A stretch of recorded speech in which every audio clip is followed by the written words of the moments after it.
Hello friends, இந்த வீடியோவை உங்களுக்கு ஸ்பான்சர் பண்ணுறது யாருன்னா பைமோட் மொபைல் ஆப். ஹலோ ஃப்ரெண்ட்ஸ், இது பார்த்திங்கன்னா இட்லி பொடி ரொம்ப சூப்பராக இருந்துச்சு. இந்த இட்லி பொடி வந்து உங்களுக்கு எப்படி செய்யறதுன்னு சொல்லிட்டு உங்களுக்கு நான் இப்போ சொல்கிறேன். நீங்களும் செஞ்சு பாருங்கள். உளுந்தம்பருப்பு வந்து ஒரு டம்ளரு, உளுந்தம்பருப்பு ஒரு டம்ளர் எடுத்ததுனால கடலப்பருப்பு வந்து அதில் பாதி அளவு எடுத்தால் போதும். நீங்கள் எந்த இதில் வந்து உளுந்தம்பருப்பு எடுக்கிறீங்களோ அதில் பாதி அளவு கடலப்பருப்பு எடுத்துக்கோங்க. அதுக்கு அந்த கடலப்பருப்பு எந்த அளவுக்கு எடுக்கிறீங்களோ அந்த அளவுக்கு வந்து எள் எடுத்துக்கலாம். எள் சில பேர் எள் டேஸ்ட் வந்து சில பேர்த்துக்கு பிடிக்கும், சில பேர்த்துக்கு பிடிக்காது. அதனால் வந்து எள் வந்து உங்களுக்கு தேவையான அளவு எடுத்துக்கோங்க. இல்லை எள் நல்லா சாப்பிடுவீங்க அப்படின்னு நீங்கள் இருக்கிறவங்க எள் வந்து கடலப்பருப்பு அளவுக்கு நீங்கள் பாதி டம்ளருக்கு நீங்கள் எள்ளை வந்து எடுத்துக்கணும். எள்ளை வந்து நீங்கள் எடுக்கும்போது எள்ளை வந்து நல்லா வந்து லைட்டாக வந்து வடை சட்டியில் போட்டு ஃப்ரை பண்ணணும். அது ஃப்ரை வந்து எப்படி பண்ணணும் அப்படின்னா, அந்த எள் வந்து வெடிக்கணும். அந்த வெடித்தா தான் வந்து அந்த கசப்பு இருக்காது.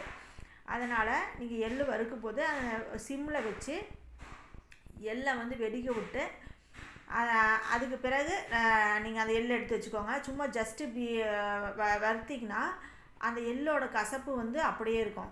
அதனால் வந்து நல்லா வெடிக்கிற அளவுக்கு எள் வந்து எப்போ நீங்கள் வறுத்தாலும் நீங்கள் என்ன யூஸ் பண்ணாலும் அந்த மாதிரி நீங்கள் யூஸ் பண்ணிக்கோங்க.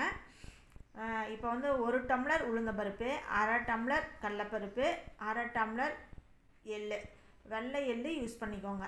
சரிங்களா? அப்புறமேட்டு பார்த்திங்கன்னா உங்களுக்கு தேவையான அளவுக்கு இது பொட்டுக்கடலை ஒரு ஸ்பூன் தேவைன்னா போட்டுக்கலாம், 2 ஸ்பூன் தேவைன்னா போட்டுக்கலாம். அது உங்களோட இஷ்டம். நிறையா பொட்டுக்கடலை நீங்கள் சேர்க்காதீங்க, கொஞ்சமாக பொட்டுக்கடலை சேர்த்துக்கோங்க. இவ்வளோ தான் ஃப்ரெண்ட்ஸ். இதை வந்து நல்லா நீங்கள் வந்து எல்லாத்தையும் வறுக்கணும். நல்லா வறுத்துட்டு கருவேப்பிலை, ஒரு கொத்து கருவேப்பிலை இதுலேயே நீங்கள் நல்லா போட்டு வறுத்து எடுத்து வச்சுக்கணும். அரிசி வந்து சில பேர் யூஸ் பண்ணிக்கிறாங்க. தேவையாக இருக்குங்க அரிசி போட்டுக்கோங்க, தேவையில்லைன்னா நீங்கள் அரிசி போட தேவையில்லை. நான் வந்து இதில் பார்த்திங்கன்னா நான் அரிசி இதில் வந்து நான் போடலை. ஏன்னா ரொம்ப மாவு மாதிரி இந்த பொட்டுக்களையும் நம்ம சேர்க்குறோம் இல்லையா, அதனால் அந்த டேஸ்ட் வந்து போயிடக்கூடாது அப்படின்றதுக்காக நான் அரிசி வந்து நான் சேர்க்கலை. நீங்கள் தேவைப்பட்டவங்க அரிசி வேணால் ஒரு ஸ்பூன் அளவுக்கு நீங்கள் சேர்த்துக்கோங்க.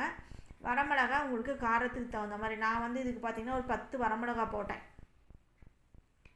உங்களுக்கு காரம் எந்த அளவுக்கு வேணுமோ அந்த அளவுக்கு வரமிளகாவும் சேர்த்து நீங்கள் வறுத்துக்கலாம்.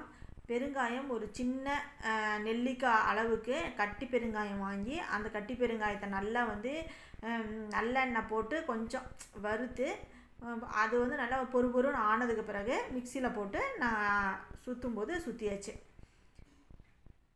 இப்போ ஃபஸ்ட்டு நீங்கள் மிக்சியில் வந்து என்ன போடணும்னா, நீங்கள் வந்து வரமிளகா 10 வரமிளகா நான் வறுத்து வச்சுருந்தேன். அந்த வரமிளகா 10 வரமிளகாவை நான் ஃபஸ்ட்டு போட்டுட்டேன்.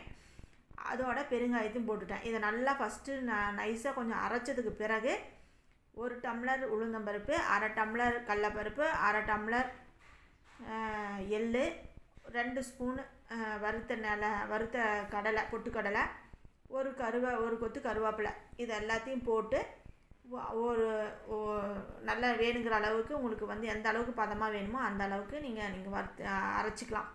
சில பேர் நல்லா மாவு மாதிரி அரைச்சிடுவீங்க, சில பேர் வந்து கொஞ்சம் திபிராக இருந்தால் தான் சில பேர்த்துக்கு வந்து நல்லாயிருக்கும். அதனால் உங்களுக்கு எந்த அளவுக்கு நீங்கள் வேணுமோ அந்த அளவுக்கு நீங்கள் வந்து அதை வந்து அரைச்சிக்கலாம்.